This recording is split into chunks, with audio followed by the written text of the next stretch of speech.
Em meio a muita confusão, o PSDB realiza hoje suas prévias, visando a escolha do seu pré-candidato à presidência da República.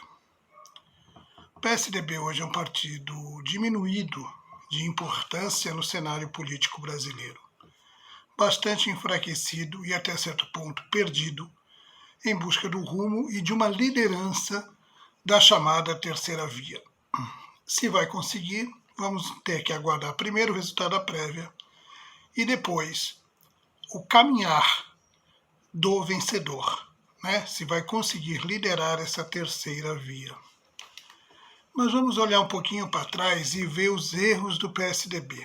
Na minha opinião, o PSDB errou quando, perdendo a eleição para Dilma, né, o Aécio perdendo aquela eleição muito disputada com a Dilma, obviamente, com o declínio, com o mau início de segundo mandato de Dilma, aliás, ela já terminou o primeiro mandato muito mal e começou o segundo pior ainda, trazendo Joaquim Levy, fazendo uma confusão total ali, tentando recuperar a economia com dados que, inclusive, estavam escondidos para facilitar a eleição dela, né? Isso também é verdade.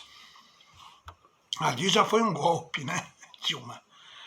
E o PSDB se aproveitou disso, do clamor das ruas, que já vinham de protestos já desde a época da Copa do Mundo, né? E o PSDB é um partido que não tinha tradição de manifestações, né? O PSDB é um partido de caciques. Nunca foi um partido de massa, né? Segundo a jornalista Eliane Cantanhede, o PSDB é um partido de massa cheirosa. Mas, enfim, o partido nunca foi um partido de massa, sempre foi um partido de caciques, de lideranças, de cardeais. E ali se viu meio perdido, até por uma tradição antiga do PSDB. O PSDB nasceu ali na centro-esquerda, né? Depois foi levado ali para a direita, principalmente na oposição ao PT. Então o PSDB ficou meio tonto com aquelas manifestações, acabou aderindo de um modo muito superficial, mas uma coisa que incomodava muito era o discurso moralista que o PSDB procurava encampar quando todo mundo sabia que não havia moralismo nenhum. Se haviam roubos, de fato, do PT, e o Aécio era muito feliz quando dizia que a Petrobras foi privatizada pelo PT, porque o PT usou a Petrobras justamente para benefícios próprios. Isso é inegável. Só que ele também tinha, ele e outros, né, também tinham as suas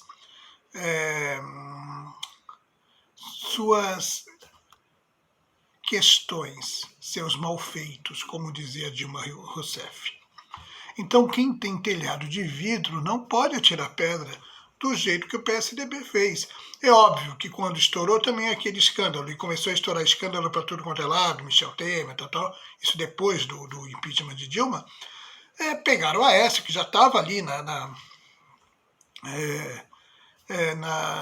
beira, né, para ser pego, pegaram, e ele de roldão levou todo o PSDB. Por isso o PSDB saiu muito enfraquecido da última eleição, porque já tinha perdido a moral, né? E aí o povo anti-PT adotou o Bolsonaro, que era um antipolítico, em tese, né? Que era aquele que trazia justamente um discurso mais agressivo e sem denúncias e envolvimento em esquemas de corrupção, como tinha o PSDB e como tinha o PT. Então o Bolsonaro conseguiu jogar todo mundo para o mesmo balaio e foi eleito presidente. Certo? E o PSDB perdeu espaço, porque esse eleitorado do Bolsonaro votava no PSDB, não que amasse o partido ou seus candidatos, mas, assim como o outro lado estava o PT, votavam nos tucanos. E o PSDB perdeu seu espaço e hoje tenta se reconstruir, extremamente dividido, olhando para trás. Tem bolsonaristas lá dentro, eleitos deputados naquela esteira do bolsonarismo. O Dória foi eleito, um Dória muito esperto e muito bem assessorado por pesquisas, percebeu tudo isso, abandonou o barco do seu criador, Geraldo Alckmin, e abraçou o Bolsonaro, que também muito mal assessorado ou influenciado pela deputada Joyce Heisman, que era ligada ao Dória, acabou aceitando esse apoio, a contragosto do Major Olímpio, saudoso senador Major Olímpio, que alertava para dizer que Dória de Bolsonaro não tinha nada, que era um caroneiro que estava ali tentando se eleger governador numa campanha muito difícil e acirrada. E ele obteve êxito, né? E hoje estão rompidos. Aliás, não estão rompidos porque eles nunca foram, de fato, aliados. Foi um casamento ali de conveniência muito mais para o Dória do que para o Bolsonaro. A verdade também é essa. Então, o PSDB, com todas essas fragmentações, com todas essas divergências internas, hoje está escolhendo seu pré-candidato, que pode até ser que não chegue nem à próxima eleição, pode ser que componha Eduardo Leite e João Dória. João Dória, obviamente, o nome de mais destaque, por esse confronto ao Bolsonaro, pela briga pela vacinação, e isso é um mérito que ele tem, né? E o PSDB, pagando um erro lá de trás, de ter apoiado ali o impeachment da Dilma, quando, na verdade, o PSDB sairia muito fortalecido com o mau governo da Dilma. O que o PSDB talvez tenha pensado é assim, bom, a Dilma está mal, nós vamos ser favoritos na próxima eleição. O Aécio, mesmo perdendo, saiu muito forte da eleição. Nós vamos ganhar a outra eleição. Só que aí também ficaram com medo do Lula, com todo o seu prestígio, voltar, né? Mas veja que Lula, com a Lava Jato, já estaria inelegível, e acredito que o Aécio ou o Alckmin, fosse qual fosse o candidato, venceria as eleições. Outro fator determinante nessa briga do PSDB é a briga entre o PSDB de Minas e o PSDB de São Paulo. Há muito tempo. A Aécio não apoiou Alckmin quando o Alckmin foi candidato à presidência da República. Todo mundo sabe disso.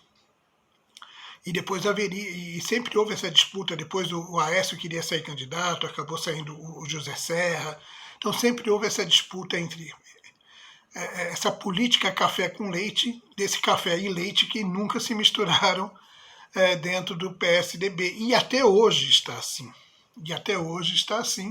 Porque o Aécio ainda tem forte domínio sobre o PSDB de Minas e ameaça uma debandada, possivelmente para o MDB, caso João Dória seja vencedor. Já era para saber quem seria o vencedor dessas prévias, se tudo tivesse corrido dentro do normal, mas teve problemas lá com aplicativos, com votação eletrônica, o que é também muito ruim, né? Porque vai demonstrando aí talvez até uma incompetência do partido. Mas tem que aguardar. O PSDB, obviamente, não está morto, né? E quem vencer essa prévia é que vai ter que ter a capacidade de liderança de uma terceira via, reinventar o partido, com alguma penetração na massa. O PSDB continua tendo, sim, o apoio de uma boa parte da mídia tradicional, de setores do empresariado forte, principalmente de São Paulo, né, e de banqueiros. Isso realmente o partido tem um bom trânsito e um bom diálogo, mas isso não é suficiente para eleger presidente.